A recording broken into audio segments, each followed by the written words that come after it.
Hi guys, how you doing? Welcome. If you're new here, I always say hi, subscribe if you're not. Make sure that you don't touch that down. Make sure that you join our tribe and you join our newsletter. Today I wanted to talk about something quite fascinating.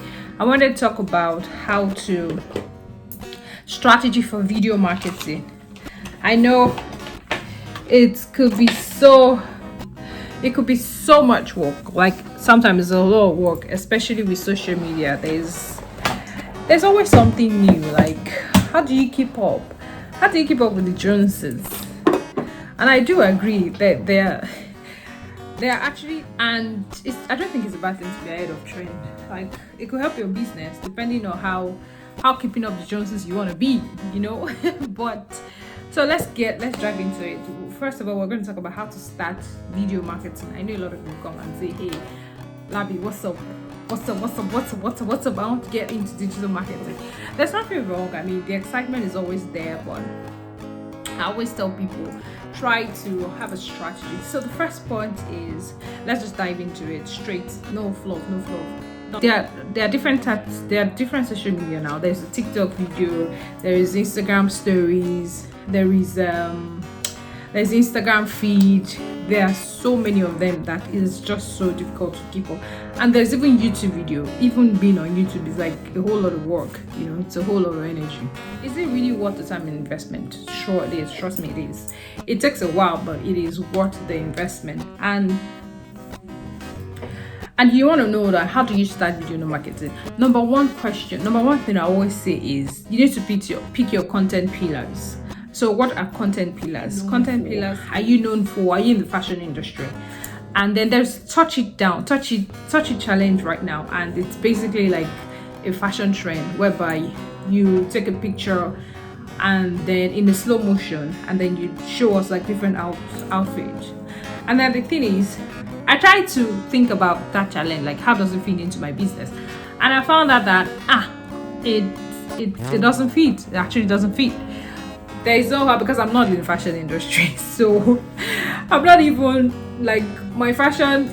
I'm just like nah. That's not my niche. But it's one of the things. So when you choose your content pillars, people are able to know. For instance, if you're in the food industry, it's very easy because you're doing food. So when you have that challenge, I know I saw one that had to do with food and it was quite interesting, even though it was a fashion trend. But someone like me was in the service, trying to see how maybe I'll probably change like into different outfits and key into that trend. But basically that's it. After you understand your niche, so if you're in the fashion industry, when you understand your content pillar, so you're continuously creating content, maybe showing people how to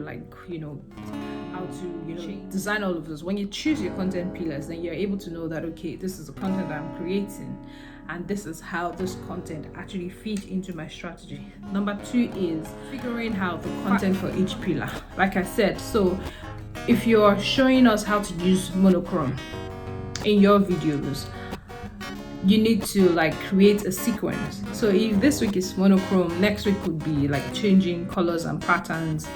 And you could talk about, for instance, if you're in the food industry, you talk about food, about maybe making vegan types of diet for each week. And then next week you can talk about just doing like pure smoothie. Create those content pillars. And when you do that, you're able to create your content and match your content with your audience. Number 3 is choosing what video is long and short. I know it takes a lot of energy to actually create videos, but then if you choose how long your videos you want, for instance, I'm creating the content for Facebook for YouTube, right? So when I create this content for YouTube, I'm going to put it on YouTube, but then I'm going to cut it up into pieces and then post it on different media, put it on our Facebook. We're not using Twitter. I mean, our Twitter is just like sharing information, but we're not doing like core. Our focus is actually not on Twitter right now. That focus might change.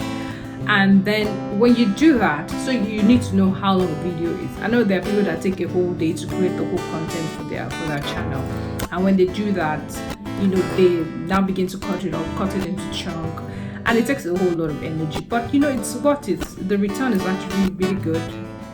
it's really good, because when you batch your content, for instance, you take a whole Monday and you create all the content, and then for the rest of the week you can share your content and spread it around your social media. Number 4, deciding which day you want each video to go live. That's a lot of energy. So like I said, if you choose Monday to batch your videos, you could cut them up into snippets, and then on Monday you release a video, on Tuesday you could release another video, on Wednesday you could release another video, on Thursday you could release another video, and then when you cut it up, it's every day. So you just post it Monday, Tuesday, Wednesdays, and then with that you can manage your time. Now, when you do that, sometimes you realize that your content marketing strategy for your video might not necessarily be for people to buy, but it might be a source or an opportunity, an avenue to create awareness.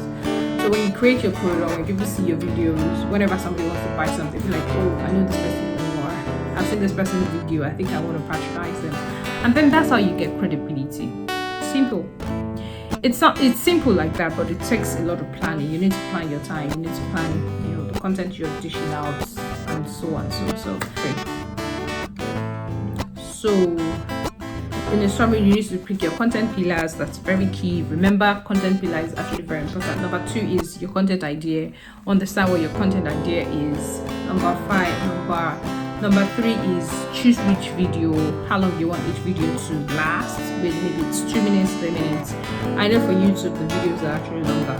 Number 4 is decide which day you want to have a video shoot.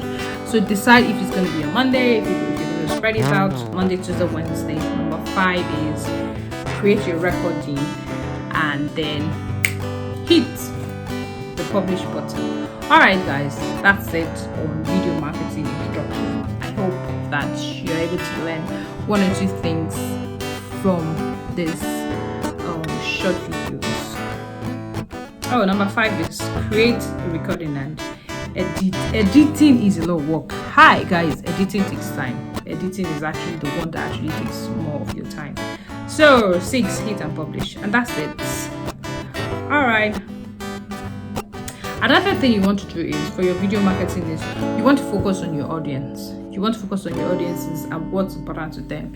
If they want to learn about digital marketing and you're teaching them how to do nothing, then there is no how they're going to take you serious.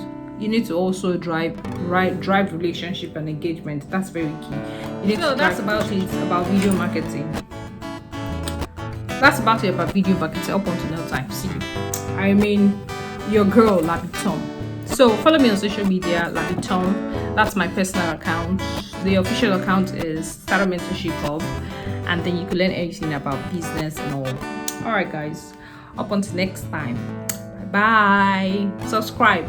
And then there's free resources. If you go on I'm going to share the link down. Share the link down. There are a lot of free resources you can use. Alright guys, I'll see you next time. I remain your lovely boss and host, Labi Tom.